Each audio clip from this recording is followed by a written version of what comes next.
খানা যাহাকে সেহরি বলা হয়, রোজার বরকতে উহাকে তিনি উম্মতের জন্য সওয়াবের বিষয় বানিয়েছেন। আল্লাহ তাআলা কত বড় একটা অনুগ্রহ করেছে, দয়া করছে। বান্দা রোজা শুরু করবে, যে খাওয়া খাইতেছে ওই খানাটাকেও আল্লাহ তাআলা বান্দার জন্য সওয়াব নেকি বানিয়ে দিলেন, এবং উহাতে মুসলমানদেরকে নেকি ও সওয়াব দিয়ে থাকেন। বলে মুসলমানেরা কি করবে? ওই সেহরি খাবে, আল্লাহ তাআলা ওই সেহরির উসিলায় বান্দাকে অগণিত অসংখ্য নেকি দান দিবে। বহু হাদিসে সেহরি খাওয়ার ফজিলত ও উহার সওয়াব বর্ণনা করা হইয়াছে। যেমন আল্লামা আইনি রহমতুল্লাহ আলাইহি 17 জন সাহাবাই কারাম হইতে সেহরির ফজিলত বর্ণনা করিয়াছে। তিনি হাদিস বর্ণনা করেন যে সেহরি খাওয়া মুস্তাহাব, সেহরি খাওয়া মুস্তাহাব, উম্মতের উপর সর্বসম্মত। বলে সবাই এরকমভাবে যে 17 জন সাহাবাই কারাম থেকে হাদিসটি বর্ণনা করেছেন সেহরি খাওয়াটা মুস্তাহাব, বলে এটা সবার সম্মতি কমে। অলসতার দরুন অনেকে এই ফজিলত হইতে মাহরুম হইয়া থাকে। আমরা কি করি? অনেকে অলসতা করে সেহরি খাই না। কেউ রাত্রে 12টা-1টা বাজে ঘুমাই, এই জন্য কি করি? মনে করি আমরা 12টা-1টা বাজে খাই আর সেহরির সময় উঠবো না। বলে হ্যাঁ, আপনার খাওয়া হবে কিন্তু সেহরির সওয়াবটা হবে না। যদি আপনি সেহরির সময় উঠে 1 গ্লাস পানিও খান, তারপরেও আপনি সেহরি খাওয়ার সওয়াব পাইবেন। এই জন্য রাসূল আকরাম সাল্লাল্লাহু আলাইহি সাল্লাম বলেন, সেহরির শেষ সময় পর্যন্ত সেহরি খাও, শেষ সময় পর্যন্ত খাইলে ফজিলত বেশি। আবার কেউ তারাবির নামাজের পর খানা খাইয়া শুইয়া পড়ে। কেউ কি করে? তারাবির নামাজ পড়তে দোকানে তো যাইতে 11টা-12টা বাজে, বলে একসাথে খাই, শুয়ে আর এরকমভাবে ওঠে না। যারা এরকম করে বলে তারা এই সেহরির ফজিলত থেকে তারা বঞ্চিত।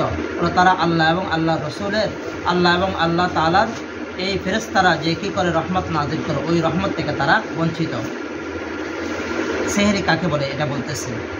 আবিধানিক সেহরি বলা হয় ওই খানাকে যাহা শবে সাদিকের সামান্য পূর্বে খাওয়া হয়। বলে সাহারির তো আবিধানিক অর্থ হচ্ছে, সাহারি ওই খানাকে বলে, ওই খাবারকে বলে যেটা শবে সাদিকের পূর্বে, সামান্য পূর্বে যেটা খাওয়া হয়, ওটাকে একমাত্র সাহারি বলা হয়।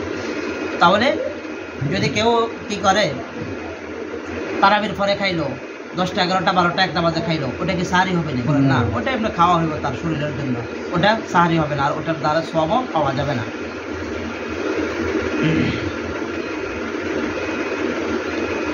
ওই খানাকে যাহা শবে সাদিকের সামান্য পূর্বে খাওয়া হয় ওটাকেই সাহারি বলা হয়।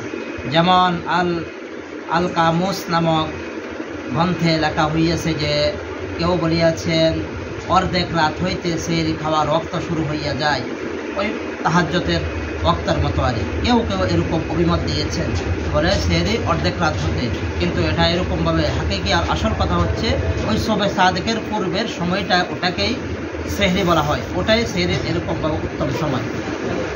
কাশফুল গ্রন্থে লেখক কাশফুল বারি যিনি লিখছেন, তিনি লেখেন রাত্রের শেষ অংশে সেহরির রক্ত হয়।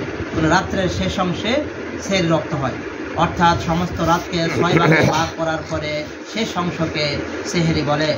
রাত্রকে 6 ভাগে ভাগ করে, 6 ভাগে ভাগ করার পরে শেষ অংশ অর্থাৎ শবে সাদিকের আগের মুহূর্ত যেটা, এটাকেই বলা হয় সেহরি। এই সময়টাকে সেহরির সময় বলা হয়। ওই সময় খাইলে কি হবে? সেহরির সওয়াব পাবে। আর যদি ওই সময় না খাই তাহলে সাহারির কি সওয়াব পাওয়া যাবে না।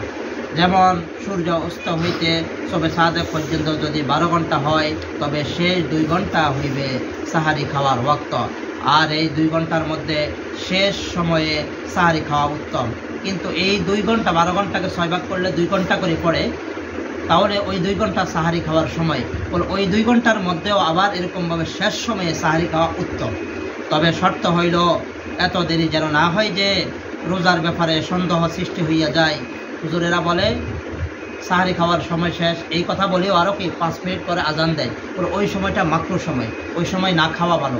হ্যাঁ, কেউ যদি উঠছে দেরি করে, এখন হুজুর বলছে সাহারি খাওয়ার সময় শেষ, এখন আজান দেন, তার জন্য অনুমতি আছে, খাবো।